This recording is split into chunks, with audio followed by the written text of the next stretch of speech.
Bang Sarul, mungkin tadi kan kita berbicara soal keluarga. Banyak memang keluarga itu tidak mendeteksi anaknya eh, bahwa terlibat. Mungkin secara jelasnya seperti apa sih? Karena kadang-kadang selama ini ketika anaknya ditindak oleh petugas, keluarga shock gitu, tidak percaya. Padahal si anak ini sudah dalam kecanduan itu mungkin sudah berjalan 3 tahun, 4 tahun, dan orang tua itu saya sering melihat seperti itu. Mereka shock dan seperti membantah karena memang di mata mereka di rumah itu anak mereka adalah anak yang sangat baik gitu ya. Mungkin seperti apa itu? Memang sulit nih satu sisi untuk keluarga karena ya tidak ada perubahan apapun anaknya di rumah. Sebenarnya dibilang sulit nggak juga, tapi emang itu paling banyak terjadi sekarang di masyarakat. Kami banyak nangani kasus baru-baru ini. Seperti dua kepribadian ya. Dua kepribadian. Sebenarnya yang paling tahu perubahan perilaku yang terjadi pada anak itu adalah orang tua. Dia sudah melahirkan anaknya, kemudian dia membesarkan anaknya sampai usia remaja. Dia tahu dong, ya kan? Kalau orang tua yang punya perhatian, dia tahu anaknya biasanya seperti ini gitu. Orang itu tuh merubah pribadi dia, kebiasaan dia sehari-hari sudah bertahun-tahun seperti ini, itu sulit. Nah ini tiba-tiba kok anaknya berubah. Nah, makanya saya bilang tadi dari awal, perlu satu komunikasi, orang tua harus membangun interaksi yang baik dengan anggota keluarga, harus meluangkan waktu untuk sharing, untuk berbagi, untuk kasih kesempatan anak untuk bercerita. Ini sebelum mereka terlanjur menjadi penyalahguna narkoba tadi. Ya kan?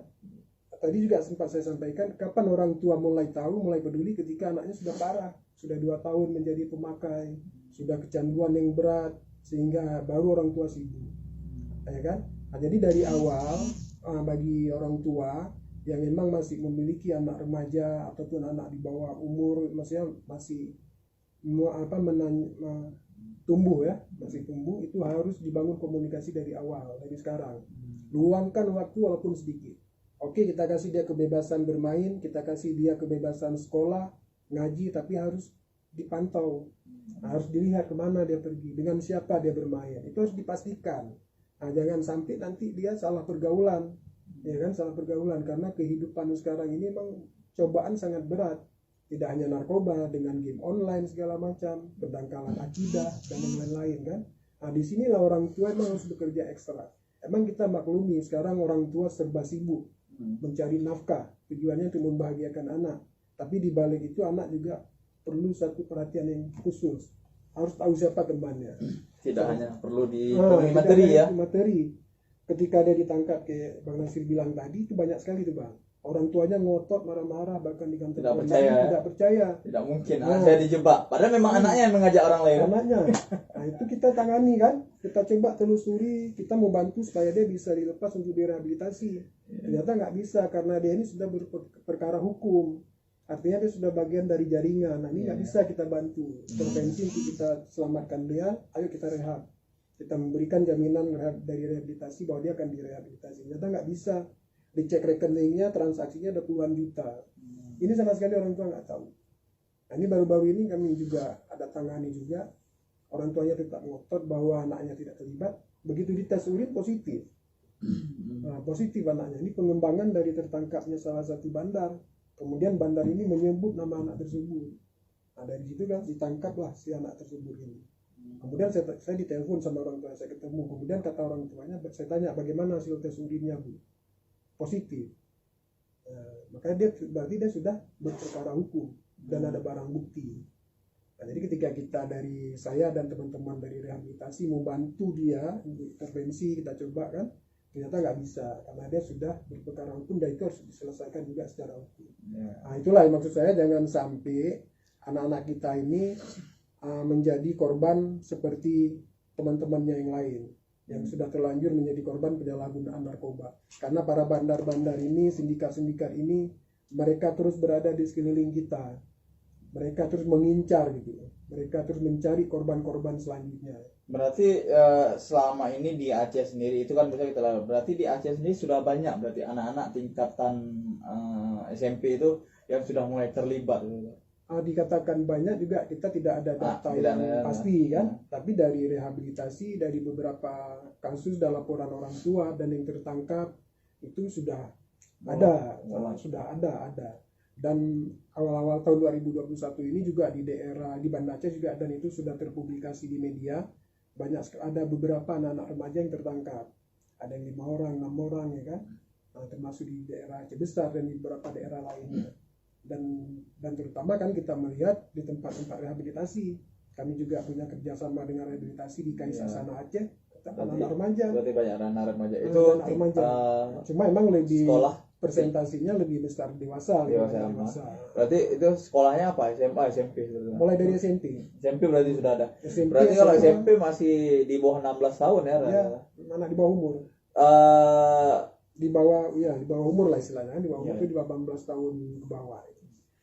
kemudian kan kita kalau ini kan di pengungkapan polisi itu kita sering menemukan kadang-kadang di bandar itu ditangkap, sering kita dapatkan namanya pahe ya, paket hemat itu sabu. Itu sebenarnya apa memang yang seperti ini memang menyasar anak-anak kalangan pelajar ini apa seperti apa ya? Itu yang saya katakan tadi, bahwa jaringan ataupun sindikat narkotika ini ada indikasi sudah melibatkan anak-anak, sudah melibatkan anak-anak remaja untuk menjadi bagian dari jaringan mereka gitu. Apakah itu menjadi pengguna, kemudian menjadi kurir atau pengedar gitu. Emang sudah dijadikan sebagai sasaran juga. Berarti pengedarnya juga dicari di kalangan mereka. Di kalangan mereka. Di kalangan mereka. Sekarang kan misal saya anak remaja, usia saya ini saya sudah pakai handphone yang sangat keren gitu. Ya kan? Teman-temannya kan melihat bagaimana nih caranya, dia kok bisa dapat ini. Ya kan? Nah, kemudian dari situlah mulai dibangun satu interaksi. Jadi ini kamu pegang aja dulu, cuma titip aja dulu, nanti ada yang ngambil, tinggal kasih. Dia belum ditawarkan untuk langsung pakai gitu. Dia ada dibiasakan dulu, semakin lama nanti baru ini dia coba aja. Dan kasus yang lainnya, ada anak yang memang bermasalah dalam keluarga, dia mencari tempat untuk dia mengadu, untuk curhat. Nah, bertemulah misalnya dengan temannya yang memang sudah terlanjur menjadi penyalahguna narkoba. Nah, kemudian dari situ juga bisa masuk. Jadi banyak jalur untuk para bandar ini masuk ke dalam diri anak-anak tersebut. Nah, dengan berbagai cara kan, Nah, jadi seperti itu. Nah, makanya di sini kembali lagi emang orang tua harus mencari tahu. Dan juga kita berharap kepada pemerintah Aceh khususnya, ada PKK provinsi ini untuk melakukan kegiatan edukasi, memberikan pemahaman kepada orang tua, tapi dengan serius gitu. Ini ada beberapa kegiatan kita lihat sifatnya hanya seperti seremonial gitu kan, hanya lucu-lucu saja gitu. Nah, ketika kita bersosialisasi, memberikan sosialisasi tentang narkoba, itu sebaiknya harus serius gitu. Karena ini kan bukan permasalahan lucu-lucuan gitu. Nah, memang banyak yang hadir, tapi yang hadir mereka ini kan mereka pingin tertawa, mereka pingin, tapi substansinya itu nggak kena kalau saya lihat. Nah, ini banyak dilakukan oleh beberapa lembaga yang melibatkan anak-anak, tapi substansinya itu nggak dapat saya bilang. Nah, karena yang ditonjolkannya itu lebih kepada lucunya. Ketika selesai kita tanya sama anak-anak ini apa yang didapat dari itu tadi, mereka hanya mengingat yang lucunya itu. Nah, sehingga kalau emang efektif apa yang disampaikan itu, pasti korban ini nggak semakin banyak. Nah, karena kan berarti kita selama ini melakukan sosialisasi terutama terhadap anak-anak kurang efektif, baik dari segi penyampaiannya. Berarti harus macam ada sinergi ya, satu jargon lah. Satu jargon, harus bersatu semua, harus bersinergi semua kan. Jadi cara atau skema cara memberi edukasi ini harus sama gitu. Harus sama. Oke lah kita selingin dengan sedikit bercanda itu sah saja, jangan terus dengan lucu-lucu kan. Jadi selama ini kan misalnya kita katakan ada keluarga yang mengidentifikasi ada anaknya yang terlibat narkoba. Itu seperti apa sih langkah yang kita sarankan kepada keluarga atau yang mencurigai, misalnya dia tidak bisa membuktikan, kan memang betul orang tua tuh kadang-kadang sulit juga kadang membuktikan, dia menaruh curiga, tapi untuk menangkap basah, polisi aja susah menangkap basah, apalagi orang tua kadang-kadang kan. Itu seperti apa saran, dan jika memang terlibat itu seperti apa saran kita ikan itu? Jadi seperti ini, makanya saya bilang orang tua harus punya pengetahuan. Pertama dia harus punya pengetahuan tentang bahaya narkoba itu sendiri, dan orang tua kedua harus melihat perubahan perilaku yang terjadi pada anak. Ketika emang ada indikasi seperti ini, bahwa anaknya ada perubahan perilaku, ada aneh dan orang tua timbul kecurigaan, itu harus segera mencari lembaga-lembaga yang emang menangani permasalahan ini. bisa ke lembaga kami misalnya ke ikan ataupun ke BNN, itu bisa juga. Di situ kan ada layanan masyarakat. Jangan nanti orang tua berpikir lapor ke BNN bahwa anaknya, dia curiga anaknya ada terlibat narkoba, langsung berpikir nanti takut ditangkap. Ya. Padahal nggak juga. Artinya kan BNN juga melihat gitu kan, nggak langsung datang dan menangkap, nggak juga seperti itu. Makanya lebih bagus ketika emang sudah curiga ada perilaku yang aneh-aneh sama anak, karena orang tua kadang-kadang takut langsung bertindak ke anaknya, boleh laporkan. Nanti kita sharing, nah, kita carikan solusinya, bagaimana ini kita menanganinya. Artinya orang tua harus ada pihak ketiga.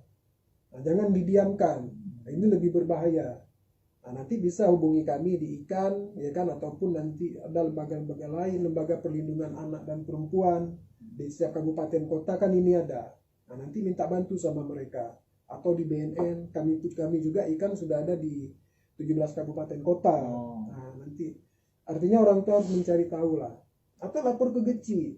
Di kampung-kampung kan ada PKK, ya kan, ada pokja yang emang bisa membantu nanti.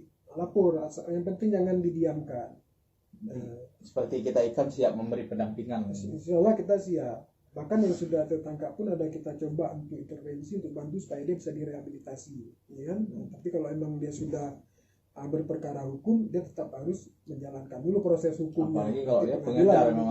Apalagi kalau dia sudah ada indikasi bagian dari jaringan itu kan, nah, dia harus tetap berjalan proses hukumnya.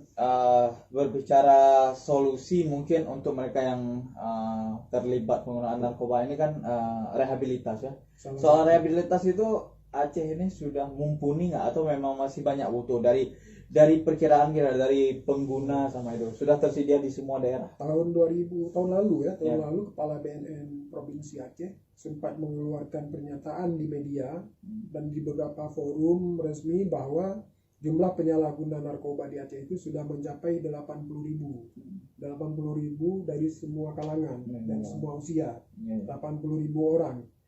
Dan kemudian jumlah rehabilitasi yang ada di Aceh ini yang milik pemerintah itu cuma satu, adanya di rumah sakit jiwa, namanya Rumah Harapan Aceh. Kemudian sisanya ada sekitar 5 yang aktif, itu swasta, dikelola oleh yayasan. Dan yayasan-yayasan ini juga sudah di SK-kan oleh Kementerian Sosial. Artinya mereka ini sudah IPWL, institusi penerima wajib lapor. Artinya sudah standar mampu untuk merehabilitasi. Mereka punya standar ya. Sudah punya standar mampu untuk merehabilitasi. Walaupun Aceh belum punya balai besar rehabilitasi seperti di Lidu, Bogor yang milik BNN ataupun di beberapa tempat lain kita belum punya. Tapi dengan adanya 6 rehabilitasi kurang lebih yang ada di Aceh ini sudah mampu lah. Sudah mampu membantu anak-anak kita ataupun korban penyalahgunaan narkoba untuk direhabilitasi. Nah, ini sudah mampu. Yang penting sekarang kan orang tua jangan pas anak kena narkoba merasa malu, merasa takut, ya kan? Nah, segera laporkan sebelum dia ditangkap. Ya kan? Kalau dia dilaporkan anak saya ini kena narkoba, tolong dibantu. Saya ingin anak saya direhabilitasi. Jangan anaknya kita suruh datang, nggak akan mau. Dia merasa dia nggak akan mau dia direhabilitasi dengan sendirinya gitu. Harus orang tua yang membawa. Harus orang tua. Ataupun orang tua lapor dulu ke kami gitu. Nanti kami punya cara sendiri bagaimana menjemput anak tersebut. Karena rata-rata mereka itu kan tidak mau pergi dengan sendirinya, walaupun ada 1-2 orang. Nah, nanti kita bisa punya cara sendiri. Yang penting orang tua melapor. Ini kan banyak nih, kita ada berapa orang juga kan udah nggak bisa direhab lagi. Ini kita mau rujuk dia ke rumah sakit jiwa karena sudah mengalami gangguan jiwa. Dia masih SMA kelas 2. Kan saya. Kenapa bisa cepat terjadi gangguan jiwa atau penggunaan yang parah atau memang daya tahan tubuh masih lemah sebenarnya? Ya, itu individual. Artinya tidak semua orang punya daya tahan tubuh yang sama. Walaupun narkoba yang dikonsumsi sama, tapi reaksi di tubuh mereka itu kadang-kadang secara detailnya itu berbeda kan. Kalau dia ini sudah pakai sekitar 2-3 tahun dan orang keluarganya sudah berkonsultasi dengan saya itu sudah hampir 1 tahun. Tapi dia tidak pernah mau membawa rehabilitasi anaknya. Dari awal sudah kita bilang, kalau udah kondisi dia seperti itu, segera direhabilitasi. Sekarang dia baru direhabilitasi. Nah sekarang dia sudah menjalani sekitar 3 bulan. Saya bilang dari awal kita sudah bilang, kalau dia sudah berada kondisi itu sudah sulit. Dia bisa keluar sendiri. Cuma kan kadang-kadang perilaku anak-anak ini kan pinter. Mm-mm. Di depan orang tua pura-pura dia Ama- sudah sehat. Sudah sehat ya. Sudah ini kan. Bang nggak jadi bang, kenapa? Dia udah baik katanya. Sudah sehat, saya lihat udah normal dia 2 hari. Nggak apa-apa, kita tunggu hari-hari berikutnya, saya bilang kalau emang nggak percaya.